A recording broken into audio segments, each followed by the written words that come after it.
Hello guys, welcome back to my channel. तो आज की वीडियो बजाज पल्सर RS 200 के ऊपर रहने वाली है। अब वैसे तो आप लोग टाइटल और थंबनेल देख करके समझ ही गए होंगे, लेकिन मैं फिर भी क्लियर कर दे रहा हूँ वीडियो को स्टार्टिंग में। मेरी बजाज वालों से कोई पर्सनल दुश्मनी नहीं है और ना किसी बजाज के शोरूम से दुश्मनी है, और मैं कोई बजाज का बहुत बड़ा हेटर भी नहीं हूँ। और RS 200 मेरी पर्सनल फेवरेट बाइक है, मुझे बहुत पसंद है।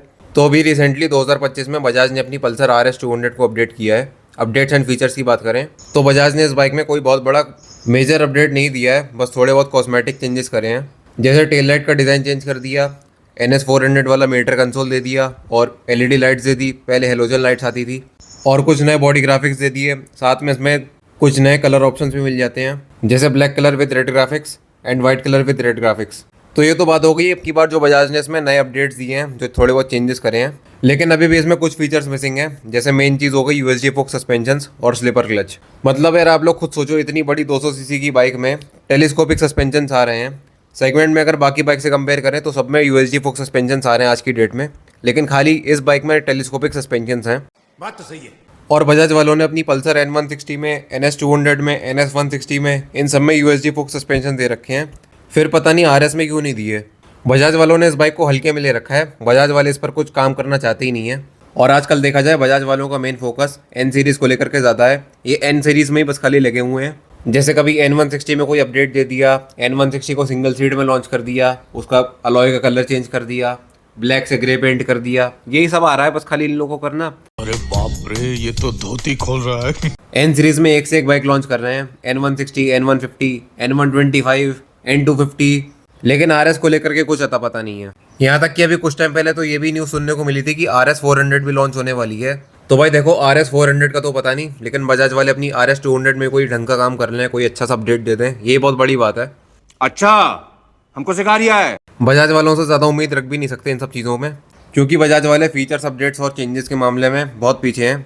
अगर बजाज को बाकी ब्रांड से कंपेयर किया जाए, जैसे होंडा, TVS, हीरो, ये लोग बिल्कुल भी RS को लेकर के सीरियस नहीं है। अपडेट्स के नाम पर बस खाली मजाक करते आ रहे हैं।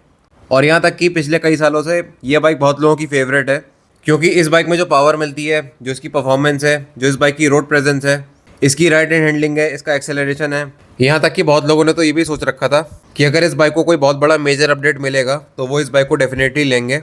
लेकिन अनफॉर्चुनेटली बजाज ने इसमें कोई बहुत बड़ा मेजर अपडेट नहीं दिया है। अपडेट के नाम पे बस खाली मजाक किया है, और फिर मजबूरी में लोगों को सेगमेंट में दूसरी बाइक्स की तरफ जाना पड़ा। जैसे इसकी जो मेन कॉम्पिटिटर हो गई यामाहा R15 के कंपैरिजन में RS 200 काफ़ी वैल्यू फॉर मनी है। अब बहुत सारे Yamaha fan boys comment section में आकर के लड़ेंगे कि RS 200 R15 से ड्रैग रेस में हार जाती है, RS का टॉप एंड अच्छा नहीं है, R15 का टॉप एंड अच्छा है, R15 में VV आता है। चलो मान लिया R15 के पास में एडवांटेज है कि उसमें VV आता है, और R15 के पास में एक और एडवांटेज है कि R15 का जो वेट है वो RS से काफ़ी कम है। तो इस वजह से VV किक इन करते ही R15 RS से आगे निकल जाती है ड्रैग रेस में। ये तो बात हो गई R15 वर्सेस RS 200 की। दोनों बाइक्स बहुत बढ़िया है और दोनों बाइक्स अपनी अपनी जगह ठीक है। अब आते हैं मेन टॉपिक के ऊपर में कि बजाज ने कैसे अपनी RS 200 को बर्बाद कर दिया। अभी मजा आएगा ना भिड़ो। तो सबसे पहले चलते हैं RS 200 की हिस्ट्री में।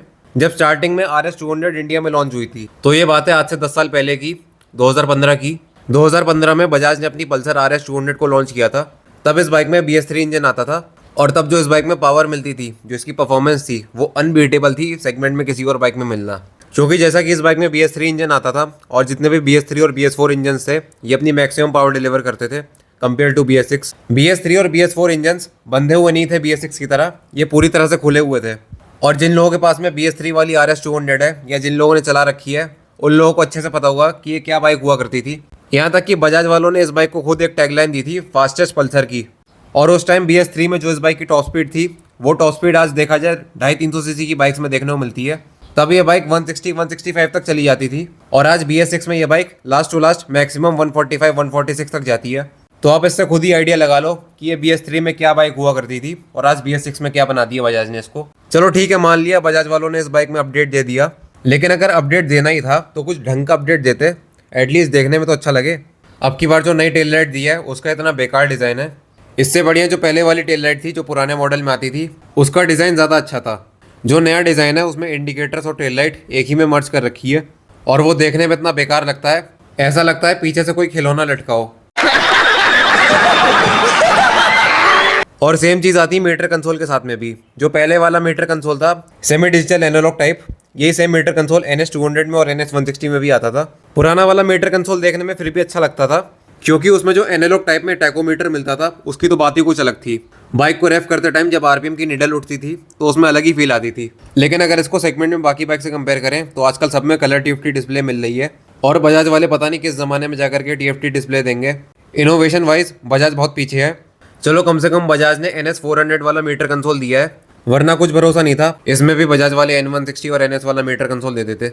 NS और RS पिछले कई सालों से इंडिया में चलती आ रही है, उसके बाद भी बजाज वालों ने NS और RS में कोई बहुत बड़े मेजर अपडेट नहीं किए हैं। NS को बस खाली एक बार अपडेट किया है, और वो भी सिर्फ ये दिखाने के लिए अपडेट किया है कि NS अभी भी मार्केट में एग्जिस्ट करती है।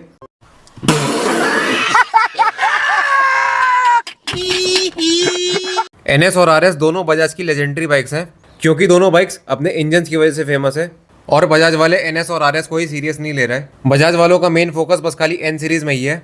N सीरीज को इंडिया में लॉन्च हुए बस खाली 2-3 साल ही हुए हैं। N160 N सीरीज की पहली बाइक लॉन्च हुई थी 2022 में। उसके बाद से अब तक पता नहीं बजाज वालों ने कितने अपडेट्स दे दिए N160 में। कभी N160 का नया कलर निकाल दिया, कभी उसमें USD फोक सस्पेंशन दे दिए, कभी नया मीटर कंसोल दे दिया, फिर बाद में उसको सिंगल सीट में लॉन्च कर दिया, फिर N160 के बाद में N150 भी लॉन्च कर दी, और फिर N250 को भी दोबारा से अपडेट करके लॉन्च कर दिया। RS200 यंगस्टर्स के लिए एक इमोशन है, और बजाज इमोशंस के साथ में खिलवाड़ कर रही है। ऐसा नहीं है कि बजाज की N सीरीज़ बिल्कुल ही बेकार है, N सीरीज़ भी अच्छी है, लेकिन जिस चीज़ की वजह से NS और RS फेमस है वो चीज़ N सीरीज़ में है ही नहीं। इससे पहले भी एक बार RS को 2023 में अपडेट मिल चुका है, तब इसमें बस खाली मीटर कंसोल में अपडेट्स मिले थे। वो बस खाली इन्फॉर्मेशन अपडेट हुई थी, और वो इन्फॉर्मेशन क्या थी? Gear position indicator, real time mileage, service indicator और ABS की वार्निंग लाइट, क्योंकि उस टाइम इसमें डुअल चैनल ABS आ गया था। और उस टाइम इसमें जितने भी अपडेट्स मिले थे ये सारे बेसिक अपडेट्स हैं, ये कोई बड़ी बात नहीं है किसी बाइक में होना। आजकल मोस्टली जितनी भी बाइक्स आ रही हैं सब में ये बेसिक इन्फॉर्मेशन मिल जाती है।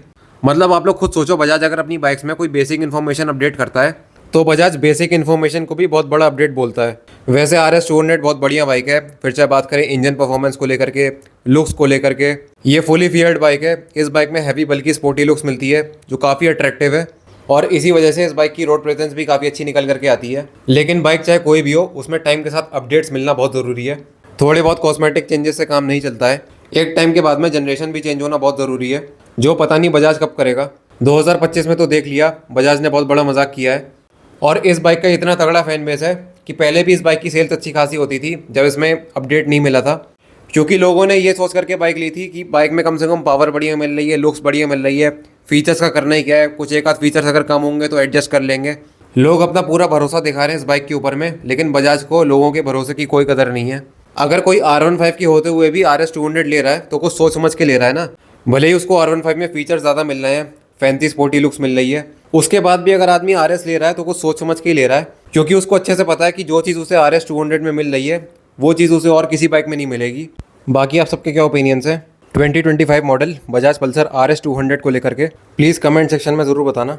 वीडियो अगर इन्फॉर्मेटिव लगी हो तो वीडियो को लाइक करें, कमेंट करें, शेयर करें।